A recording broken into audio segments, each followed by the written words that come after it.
Кез келген дивандарыңызға дивандек тігіп және де терезе шторларына сәйкестендіріп, үйіңізді өз талғамыңызбен жасағыңыз келе ме? Мен сіздерге қалай жасалу керек әдісін көрсетіп шығамын. Сәлем достар, құрбылар, қыз-келіншектер, видеоны достарыңызбен бөлісіп, аяғына дейін көріп тамашалаңыздар. Дивандектің дизайнына орай тігілетін шторды келесі видеода көре аласыздар. Керекті видеоны жіберіп алмас үшін қоңыраушамен лайк басып, өз пікірлеріңізді қалдырыңыздар. Сіздердің жазған пікірлеріңіз мен үшін өте маңызды. Ал енді видеоны көріп отқандай, мынау сол диванның, яғни сидушкасы отыратын жерінің лекаласы клеенкаға түскен. Сидушкасының лекаласын бөлек және спинкасы, подлокотник және диванның жаны деген частарын клеенка бетіне жеке-жеке түсіріп аласыздар. Және де оның әрбір жаңағы бір-біріне барып киілетін жерлерін маркермен жаңағы белгілеп қойсаңыздар, яғни бір-біріне өздерінің үйлесімін тауып тігіліп киіліп жатады. Мынау қазір сол дивандектің боковой часті. Міне кез келген жаңағы детальдарыңызды екі бүктеп қырқып алсаңыздар, тіпті өздеріңізге ыңғайлы болып шығады. Ал енді мынау мен көрсетіп жатқаным бұл подлокотниктің үстіңгі беті. Мысалға, подлокотникті жаңа видеоның басында мен сіздерге диванның жалпы несін көрсеттім, фотосын. Сол фотодағы подлокотникте жаңағы үстіңгі жақтарын кішкене сборкалап барып, жаңағы киілетін сондай дизайндағы диван. Міне мен әр частьін бөлек-бөлек мата бетіне түсіріп алып жатырмын. Маталарыңызды қиып жатқан кезде қай жағы жаны, қай жағы алды, қай жағы жаңағы арты деген сияқты жерлерін маркермен болмаса борымен белгілеп кетсеңіздер, өздеріңізде жаңағы қырқан бұйымдарыңыздан шатаспайсыздар. Ал енді мынау бөлек бұл подлокотниктің алдыңғы көрінісі. Жалпы мен көрсеткен фотоны көрсеңіздер, сол жерде түсініктілеу болады. Мынандай сборка жиналатын жерлерін мен инемен қайтадан шаншып қойдым. Енді осыны шаншылып тұрған ине орындарын жаңа қолдарыңызға жалпы кіре бермес үшін машинка тігісінде жүргізіп бұл акысын алып тастай салсаңыздар да болады. Осылай етіп бәрін дайындап аласыздар. Мынау менде жуыт деп аталады. Жалпы жаңағы айтамыз ғой, кез келген жаңағы кәдімгі кір жаятын жіп болса да болады. Қалың жіңішке, енді өз нелеріңізге қарай өздеріңіздің мынандай етіп сол жуытты ішіне салатындай етіп мынандай лент тағып маталарыңызды қиып аласыздар. Ол матаның ширинасы яғни 3-3,5 сантиметр болса жеткілікті болады. Міне жуытты мен ішіне қойдым. Енді осы жуытты мен тігіп дайындап аламын. Менде бұл диван өзі 3 часть, жаңағы 1/10-нан 2 диван және 1/60-тан тағы бір диван болып саналады. Мен соған жеткілікті етіп жгуттарымды жаңағы лентаны ішіне салып тігіп дайындап аламын. Яғни бұл жгуттарды алдыңғы видеоларда көрсеткенімдей өзінің арнайы лапкасымен тігіп шығасыздар. Мен тағы да көрсетіп жатырмын лапканы. Өйткені бұл жгуттың түбінен тақалып тігіледі. Сол кезде сіздердің жаңағы жгуттарыңыз бұйымдарыңызға қойған кезде өз ретімен әдемі болып шығады. Енді менің жгутым цветі мынандай золото цвет, жалпы горчица цветке жақын. Мысалға менің диванымның жаңағы не үшін бұндай қойып жатыр дейтін болсаңыздар, келесі видеода көретіндеріңізде менің штораларымның жаңағы комбинациясында осы цвет бар. Бұл барлығы бір бөлменің дизайны болғандықтан бір-біріне сәйкес келу үшін мен жгутының жаңағы түсін сол перденің бір түсінен алып жатырмын. Жалпы дивандектің цветі менде жаңағы темно-серый деп жатамыз ғой, сондай болады. Міне мен жгутты қазір жаңағы сидушкасының етегіне тігіп жатырмын. Қараңыздар, иә. Осы жгут тігіліп жатырған жерге енді біз жаңағы соның жаңағы свисаниясы дейді ғой, енді алдына қарай түсіп тұратын етегін орнатып шығамыз. Ол етегін менің дивандегі матам қалың болғандықтан берге ол сборка жасауға, склад істеуге болмаса жайсыздау болады. Сол үшін мен бұны жаңағы жұқа верлюр матадан алдым, яғни перденің матасынан мен осы жерге қазір сборкалап шығамын. Міне сборканы теріс жағынан бастайсыздар.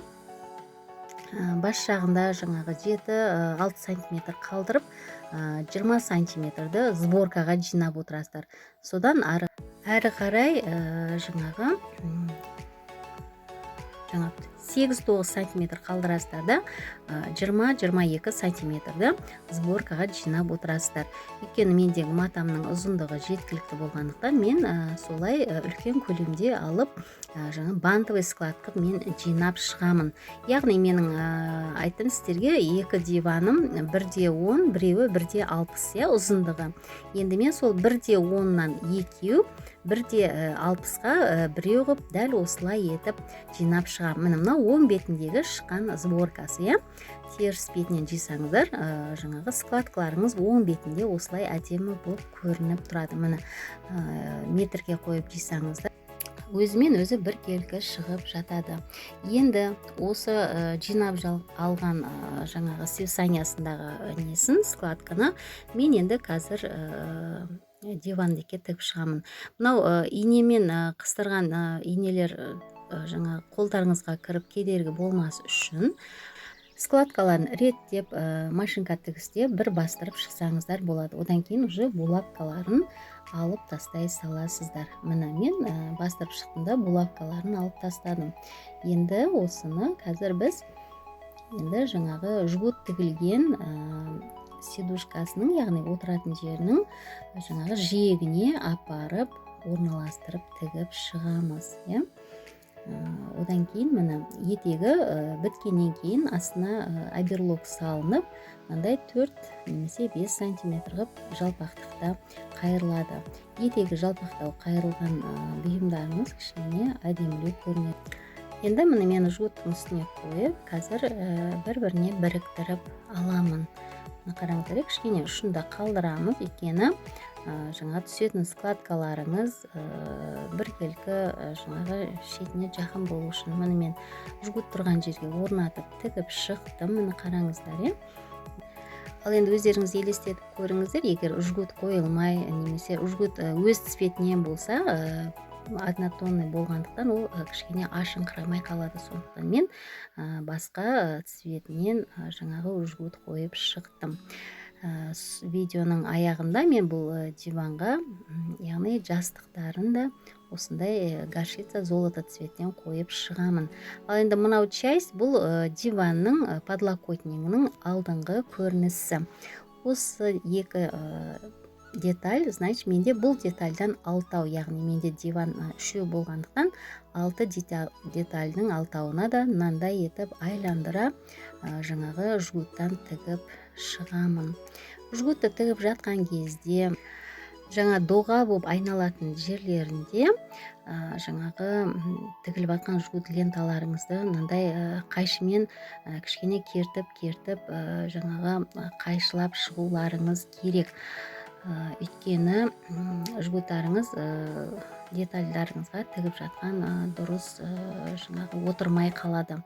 Міне қазір мен қырқып шығамын. Міне өздеріңіз көріп тұрғандай, осылай доғаны айналып бітетін жеріне дейін жгуттарыңызды әр жерінен осылай қайшымен кертіп аласыздар. Сөйтесіздерді ары қарай тігіп жалғастыра бересіздер. Бұл не үшін керек бізге?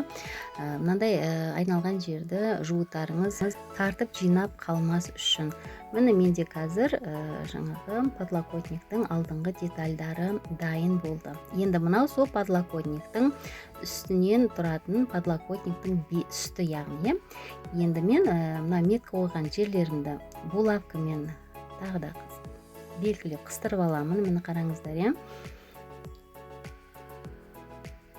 Асықпаймыз, қойған меткаларыңызды жаңағы белгілеп қойған жерінен әдемілеп булавкаларыңызбен қыстырып бастырып қоясыздар.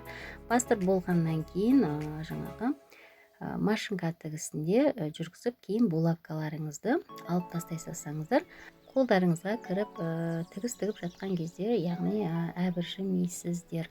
Міне мен екі басының да сборкасын солай істедім. Енді әркімнің үйінде диванның формалары әртүрлі болып келеді. Может, сіздің подлокотнигіңізде бұндай жаңағы складка жинайтын жері болмауы да мүмкін, болуы да мүмкін. Жалпы видеоның басында айттым ғой, дивандарыңыздың әр частарын бөлек-бөлек пленка бетіне түсіріп, және қайсысы қай жағы екенін жаңағы маркермен жазып белгілеп қоясыздар. Менің дизайндағы диванымда осындай складка жасайтын жері бар. Онсыз ол подлокотник жаңағы матасы үстіне дұрыс отырмайды. Ал енді булавка қыстырған жерлеріңізді, яғни міндетті түрде жаңағы машинка тігісте тігіп аласыздар. Міне қазір мен подлокотниктің алдыңғы частьін жаңағы неге мата бетіне бір-біріне орналастырып шықтым. Мынау жаңағы подлокотниктің беті, қарап тұрсаңыздар, мына қандай әдемі көрінеді. Міне мынау подлокотниктің жоғары жағы, мынау бағана мен көрсетіп жатқан сборкалар. Енді мынау біздің диванымызды енді мен қазір осыны жаңағы несін қаптап шығам. Міне мен қазір қаптап шықтым. Міне қараңыздар. Мынау арқасы. Бұл диванның ең 1/60-ығы. Дивандарыңыздың арқасын мынау мен көрсеткендей қылып жабасаңыздар да болады. Арт жағын полный қабат жаппай-ақ. Міне мен сол аяқталған жанына жаңағы липучка тігіп шықтым. Липучкамызды жаңағы мынандай қыздыратын пистолет клейде липучкасын жапсырып шықсаңыздар болады. Міне менде пистолет клейді қыздырып алдым. Міне жаңағы дивандарыңыздың өзінің ретіне қарай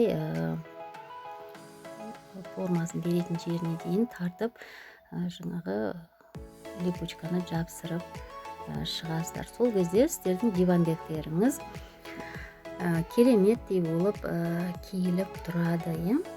Енді арқа жағын нелеріңіз кеп жатса, полный жапсаңыздар да болады. Ол кезде сіздерге замок қоюға тура келеді екі жерінен.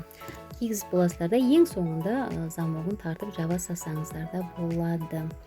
Міне мынандай етіп асықпай клейін жағып, жаңа липучкаларыңызды жапсырып шығасыздар.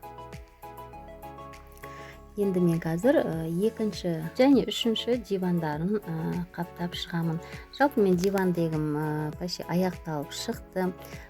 Қыздар, келіншектер, құрбылар, достар, барлықтарыңызға дивандек тігіп үйренуде сәттілік тілеймін. Келесі видеоларды міндетті түрде жіберіп алмаңыздар. Осы диванның дизайнына сәйкес енді сол жердің пердесінің қалай шыққанын, яғни шторларының қалай шыққанын көріп тамашалай аласыздар. Келесі видеоларда жолыққанша сау сәлемет болыңыздар.